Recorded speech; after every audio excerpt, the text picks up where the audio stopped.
It's another one of our Gannon University Inspire interviews. And we want to welcome to the microphone and to the show Dr. David Horne. He is an assistant professor of physics at Gannon University. Dr. Horne, welcome. We appreciate you being here. Thank you. Thank you very much. All righty. So tell us a little bit. We're a family show. We like to hear origin stories.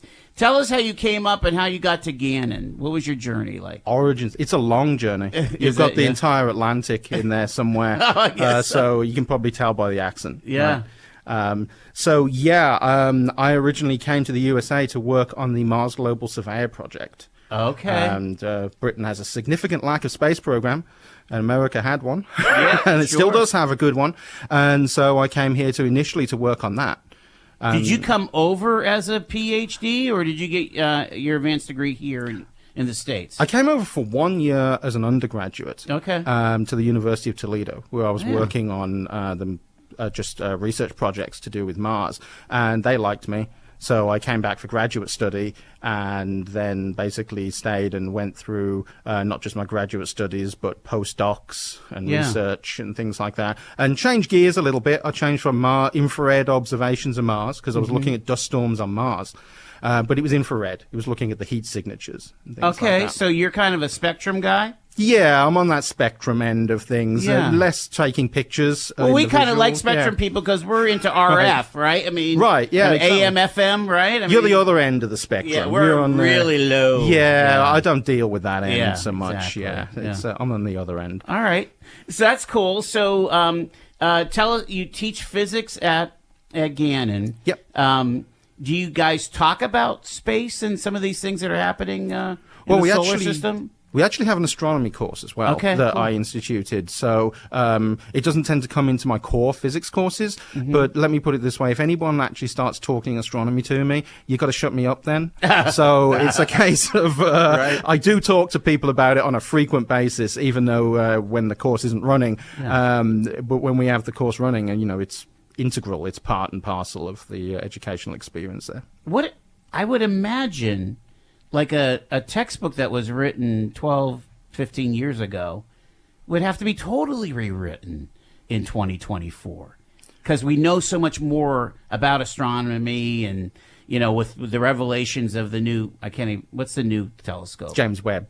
Webb, yeah. I mean, there's just a lot going on in astronomy.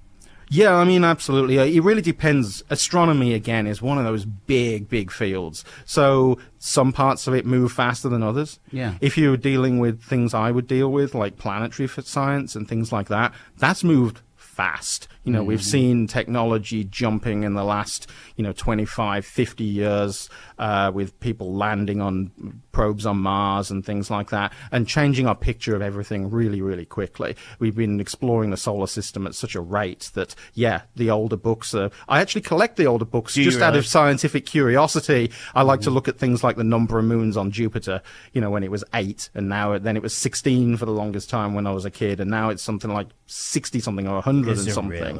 Yeah, the numbers are changing at an incredible pace. Is Albert Einstein still like the patron saint of physicians? Physicians. Physicians. If I'm not that kind of doctor. If you're coming to me with a pain in your leg, you're talking to the wrong guy. I just want to make that really clear. Exactly. Yes. Yeah, I won't send you away with good advice then. Stick to physics. Yes.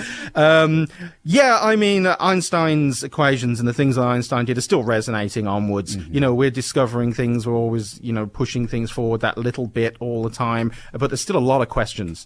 It's the same with every single scientific discovery. Right. You answer a question, how many new questions do you make? And things like the Einsteinian equations and all the work that he did, like general relativity and special relativity and all of that, that stuff, it created so many questions we still haven't answered today exactly.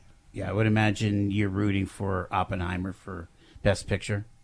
You know what? I've been so busy, I haven't seen it. You haven't seen the movie? I haven't seen it yet. Oh I know. It's probably a terrible sin on my part that I haven't made the time to go see it, but I hear good things. I do hear good things. Incredible. All right, let's bring it closer to home because there's just no doubt that April 8th, people think that the media is hyping it. I'm not sure we could overhype this because this is a once-in-a-lifetime event that's happening on Monday the 8th. It is. I think it is possible to overhype anything. You know, I think that, that what we're looking at on April 8th is a really spectacular event. It's an astronomical event you can see during the day. Yes. A comet or something else that comes through the sky. You got to go out at night. And true. Your kids have to stay up late. It makes a mess of your schedule because you got to go to work in the morning. This is something that is in the middle of the day. I mean, it's at 3:16 here downtown Erie here. So it's something you're going to notice this, and it is spectacular. It really is. I mean, talk about the American. Have we had an American eclipse like this? I guess 2017 was pretty close, but like this is coming down the heart of Texas, like over San Antonio and Austin. And, through the Dallas-Fort Worth area. I mean, major metroplexes, Little Rock, and then into the Tennessee Valley, and then all the way up Ohio, and then along the Great Lakes. I mean, the Lake Erie and Lake Ontario. It's amazing. It's funny you mentioned some of those places. I have research stations set up in Little Rock in about 6 or 7 different places in the country. Yeah, measuring the atmospheric effects of this eclipse. So I'm taking full advantage of that. What are you looking for? What's the project about? Oh, we're looking for temperature changes, wind direction changes, wind speed changes, humidity, pressure. We're going crazy. We're just looking at absolutely everything we can all the way along that track. And we've got partner sites all the way along the track. Would it affect barometric pressure? There's the question. Okay, so that's you're why going to find out. That's why we're setting up. Some people report that they can feel an eclipse wind. And that's a breeze that's set up during the eclipse. Now, is that true? Because what you also experience during the eclipse, and people will experience this, and this is a great thing, even if, and I get this all the time, people saying it's going to be cloudy. Can never count on the weather, but even if it's cloudy, you should feel a drop in the temperature because you've got that great big hunk of rock we call the moon blocking the sun. So the question is, do people really feel a breeze, or do they just feel a change in temperature? Psychologically, what are you feeling? So it's a question. And it's you're still going to get dark. I mean, it's still going to get dark. It might even be more dark. It's going to get cloudy. darker if it's cloudy. Yeah. So it's going to get even darker. Amazing. All right. So talk about what some of the plans. You're kind of giving the Gannon administration some advice on what to do and things. What's Gannon planning on as far as the eclipse the day of? So we're planning a few things. We're planning events on campus for our students, for our staff, faculty. We're also planning, some good outreach there for people in the local sort of downtown area, so they'll get to experience this eclipse really well. So we have devices that I've put together, tested at multiple wavelengths that I'm not really telling people how to do them in case they do them wrong, because we've done them right. And these are windows. These are big filter windows. So I'll explain what those are a bit. Yes, please. They're a bit like eclipse glasses, but they're like 6 feet across. So you basically have created this gigantic, almost like a window. A window, but it's blackened to the level that it's safe for observation. Yeah. So many people can get under. So that you window. can get under that. They are safe. We've tested them. They're industrial standard as opposed to the standard ISO standard you'd find on the glasses, which is very important if you're looking at the glasses, is to read that ISO 12312 number that'll be on the inside of That's what we're looking for. ISO 12312. Yeah. If you have a pair of glasses just written inside that arm, so it should say ISO 12312, probably -2 with that. That's good to know because people are like ordering from Amazon. They may or may not. So check for those. Ones. Make sure you've got the right number there, and that's the right optical standard. But having been a veteran of a couple of eclipses before and used this method before and done some extensive testing in my lab, we built these windows so the local community and people there can really stand under these windows together. And these are great for kids as well because they tested well, and kids tend to crunch those glasses and damage them. So if you do have kids, make sure their glasses aren't damaged and then they're looking back at the sun. Again, Is Gannon handing out glasses to their students and things? We will have some glasses Yeah, okay. on. We will have some glasses to give out, but I've been assisting with a lot of other institutions too, and running all over town, giving away a lot of our supply to schools and to students and people who ask. So we will have some, but significantly less than we started with. So I wouldn't like to say exactly how many we'll have to give out, but we will have telescopes as well, and those telescopes will be safely filtered. I was going to say, you have to doctor those up, I would think. Yeah, you do need a safe filter on the front of any optical device. Don't look at the sun through telescopes or binoculars.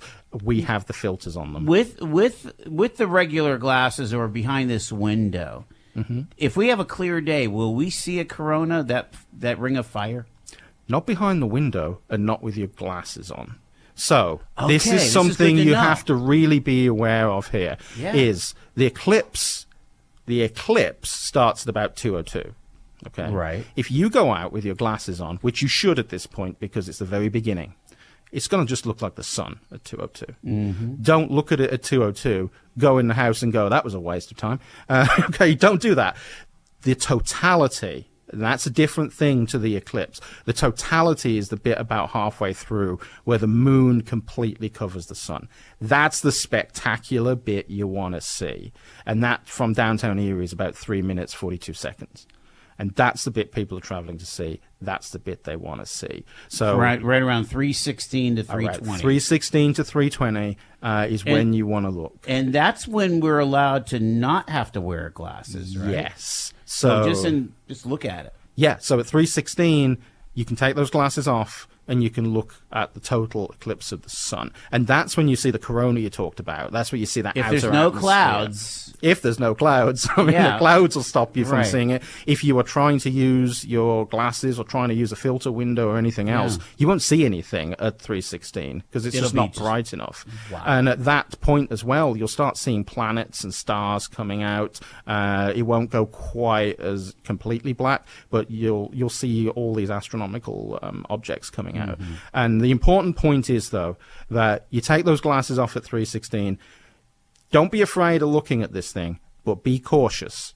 Be careful. Keep an eye on the time. And then when the sun comes back out from behind the moon, be ready to get those glasses back on. Yeah. And don't be staring at the sun. Even with glasses, there's nothing to stare at. Right. The glasses are really there, so you put them on. You have a glance at the sun under the glasses to see what the eclipse is like. How far through is this thing? Right. And then afterwards, after the eclipse, you can watch it till 4:30. Just putting the glasses on and having a look. I don't think there's much benefit to sitting there and staring at the entire thing from 2:02 to 4:30. And I think that's something that people sort of misunderstand. Even through filters, I probably wouldn't do that. All right. So after, my understanding is, what we've heard is, after the totality is over, that's when people start making for their cars. And you were in, you said you were in St. Louis? I was in St. Charles. The eclipse didn't actually go through St. Louis. I was working at the University of Missouri, St. Louis. Yeah. And so I just went half an hour south. So St. Charles is not that small of a town, though. No, it's a fairly big town. What was it like at, the 2 hours after the eclipse? Well, my boss at the time, the chair of the physics department, owned a bar, and we did it from their bar. So I just stayed and drank beer for a bit. I mean, Basically, did it look like it was kind of crazy I looked outside? out of the window and I looked at the traffic and I thought, forget that. And I stayed where I was and I just hung out, and everybody that was there from the eclipse, they had a great time. There was a lot of energy from it. There was a lot of people excited. A lot of people had seen it for the first time who just wanted to talk about it. So we just hung out and we just had fun and we talked and we just waited for the traffic to clear, and then we went home in our sweet time. We didn't try to jump in the car, at exactly 3:20 and then jump into that traffic there. Sure. I think you have to be prepared to be a bit relaxed with this, and take your time and accept that it's going to be kind of a carnival kind of thing with all the associated traffic and infrastructure chaos you get from any major event. Yeah. I want you to talk about, when we think about the kinds of things that here Gannon's making this investment in their students, in their staff, in the greater community, and we have this 100-year anniversary campaign. Campaign.gannon.edu. How important is just the support of the community to Gannon, to making something like this happen, and just in general your program in the physics department, would you say? Well, a community support is always vital. It's really nice to have people who are supporting us and are behind all the programs that we put together. And when we're doing something like an eclipse like this, we really do think about making sure that the local community has an inroad with us, to enjoy it with us, and to actually access, the experience we have and the things that we have. And that's why we're building these windows, and we're making sure that we've got a good presence here for people to really enjoy it and to really. And the get students the most are really out of it. getting jazzed by it. I mean. They're getting there. They're getting excited by it. Yeah. So I'm getting a lot more questions coming my way, filling my inbox up with things. And you're not making them write this huge term paper this semester, right? Come on. They've got stuff to do. I really should try and work that in somehow. Now you've given me ideas. Oh, my goodness. Yeah. Yeah.